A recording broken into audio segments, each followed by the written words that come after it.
Rich Eisen joining us on loan from the NFL Network and, of course, DirecTV. You can see his show following this one on the Audience Network, Channel 239.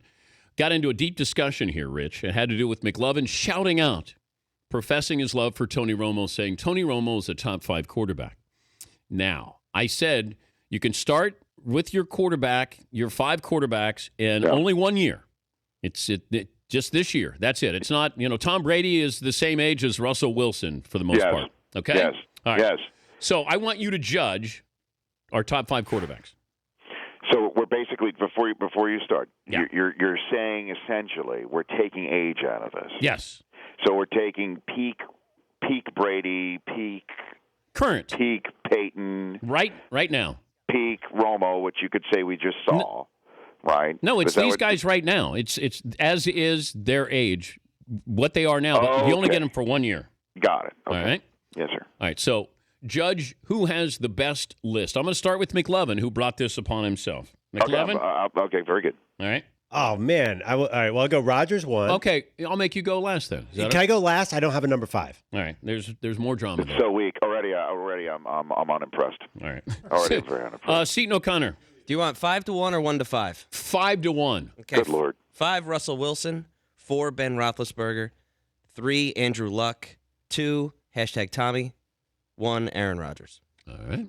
Paulie? My list is number 5, Russell Wilson. Number 4, Tom Brady. Number 3, Tony Romo. Number 2, Ben Roethlisberger. Number 1, Aaron Rodgers. Fritzl. I've got 5, Peyton Manning, Oh boy. but he's 5. 4, John Elway. 3, Gary Kubiak. 2, Brock Osweiler. Or #Brock And Osweiler. Craig Morton. Craig Morton is number 1. Yeah. Okay. Ben Roethlisberger 4, Andrew Luck 3, Tom Brady 2, and Aaron Rodgers in the 1 spot. All right. McLovin. Oh, man. 5, Sam Bradford. But Tied with Nick Foles. Buddy becomes Marcus Mariota. Okay, I'll go Peyton 5, Luck 4, Ben 3, Brady 2, Rodgers 1, but Breeze also belongs in there. I'd have Ben, Brady, Luck, Wilson, Rodgers. I like Seton's the best. And I like yours right after that, Dan. That's sort of a very cutting edge way to look at things, but I would definitely put Brady 2 and Rodgers 1 or #Tommy 2. I just think the way that Brady played the game, obviously from week 5 on last year, was outstanding, and nobody was better than Aaron Rodgers. And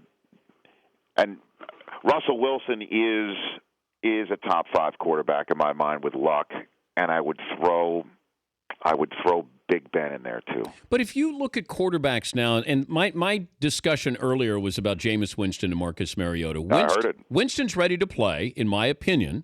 Mariota is not ready to play. It doesn't mean he won't be, and it doesn't guarantee Winston's going to be a star. But the offenses that they're running, this spread offense and how it translates into the NFL, you're still seeing these guys who, I mean, the fact that Brady is still an elite quarterback, Rodgers could run any system there. Ben is an elite quarterback. He's not running a spread. I mean, they're different quarterbacks that go into the NFL and are successful, but they seem to be the guys that have been successful year in and year out down through the decades. Yeah, well, I mean, you take a look at Winston, if he is first overall, the situation he'd be going to would be, I think, an ideal one in a way. Clearly, the running back position is up for grabs there. I mean, Doug Martin, as anyone who's owned him in fantasy for any of the last 3 years would know, had a chance last 2 years to continue forward with that 6-game burst that he had in his rookie season, and it just didn't happen. But, I mean, you take a look at the big, tall wide receivers that will be at the disposal for Jameis Winston in his first year, and that's the envy of a lot of quarterbacks.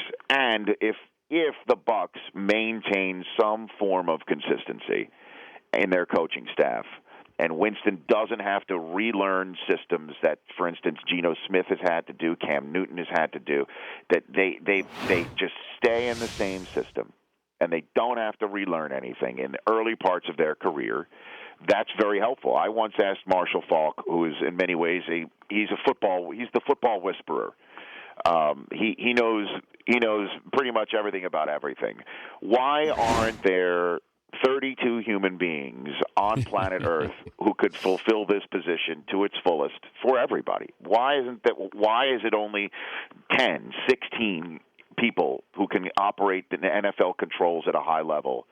And he said that there are enough human beings. It's just that the situations that they're surrounded by aren't ideal, and they crap out because the offensive coordinator changes, a wide receiver leaves by free agency, that you have to keep a core around a young quarterback for him to thrive more often than not. There are outliers, there are exceptions. So if Winston comes in and the Bucs just keep Mike Evans, keep Vincent Jackson, keep Safarian Jenkins, keep the same offensive coordinator for him, and he can thrive, I think he can be very successful in the NFL if he obviously maintains the maturity level that he says he's achieving right now. How concerned do you think the NFL is that Winston and Mariota both said they're not going to the draft? I don't think they're concerned. I think they're, disappointed. They can't force him to do it. And, I know the league is very excited. It's the first draft outside of New York City in a half a century. And, they have a whole big to do. I mean, there's so many beautiful facilities in Chicago for them to choose. They chose a facility in a smaller facility than the one that they've had it in Radio City or any other spot in New York in a long time. And the reason for that is it's right across the street from Grant Park, so the draft tables are going to be outside, Dan, and outside. They will tent Grant Park, but if it's a beautiful day in Chicago, as you know, there is no more beautiful city on a beautiful day. Right there on the lake. It will be a circus.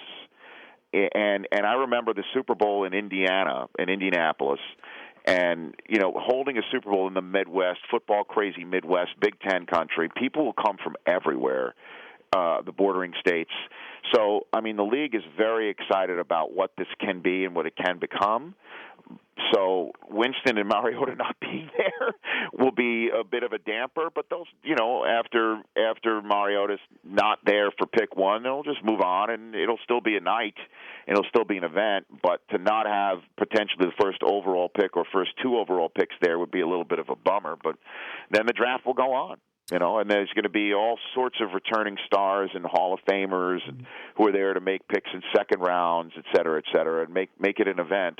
So after that, they'll move forward, but it'll be a little bit of a bummer. Do the Patriots call Tom Brady on vacation? And say, stop jumping? Yes. I think so, yeah. I think so. And then Tom Brady's answer will be, okay, look, I'm a grown man, and you tell your supermodel wife you're not jumping. Wait, are you going to blame this on Giselle? No, it's just no. It's not blaming it on her. It sounded like you were shifting the blame. If Giselle says jump, every human being on planet Earth says how high. When she was or single, how far do I drop? When she was single, I would do that. Not now. I do not. She's your wife? Well, no. Giselle Patrick. Oh. Okay? Come on now. We're all red-blooded human beings. She almost Giselle was. You're not jumping, Tommy? She almost Tommy's was, my jumping. wife. Doesn't matter how many Super Bowl rings Tommy has. He's jumping. With his kids right there? The mother of their children saying, you're not jumping? He's jumping. He's still a human being. Do you think that she said, Tommy, you are soft if you do not jump? Yeah, maybe. But, look, I don't profess to know their relationship. I do know the husband-wife relationship. Yep. You do know my wife very well, Dan. Yep. I know your wife well, too. Would you it's just jump? that there are words, there are ways to say things to your spouse Rich. that are infused with a particular disappointment level. Would you jump, given the same situation, Yes. if your wife said, Rich, jump? Yeah, of course. Okay. You wouldn't, Dan? She wouldn't have to tell me to jump. I'd already know. That's the daring do that Dan Patrick brings to the table Well- every day on the Dan Patrick Show. Yes. Right there. When you're in Yeah. love, you already know what your partner's thinking. So Uh-huh. maybe you wouldn't know. Oh, my God. Who's on the big show today? Tom Izzo will be phoning in today. He's phoning it in? Well, he'll be phoning in. I don't know if he'll be phoning it in. I don't think that's in his character. Yeah. My buddy Steve Mariucci's best man phoning in. Rob Manfred, the commissioner of Major League Baseball. Nice. Jason Garrett. I'm fascinated with how he's connected with Duke. A guy from Princeton coaching in Dallas. Where did he get this Duke connection? We'll talk hoops with Jason Garrett. And as you know, I go next level, Dan. The pro day I was really interested in yesterday was Byron Jones, the kid who leapt over 12 feet broad jump. At Long the combine. snapper, isn't he? No, Byron Jones is the long jumper. He's the one who had the broad jumper. The Connecticut kid? Yeah. Okay. He ran a 4.36 40, which I think places him in the first round, no question. And Nate Boyer is the long snapper you're referring to, the Green Beret, who in his mid-30s is trying to get into the National Football League as a long snapper after being the long snapper for the Texas Longhorns in the middle of serving as a Green Beret in Afghanistan. I mean, it's quite a story, and he's coming in studio. I'm excited to meet him. That'll be coming up at noon Eastern. Yes, sir. 9 Pacific. The Rich Eisen Show, NFL Network host on DirecTV, Channel 239, the Audience Network. Thank you, Rich. Take care.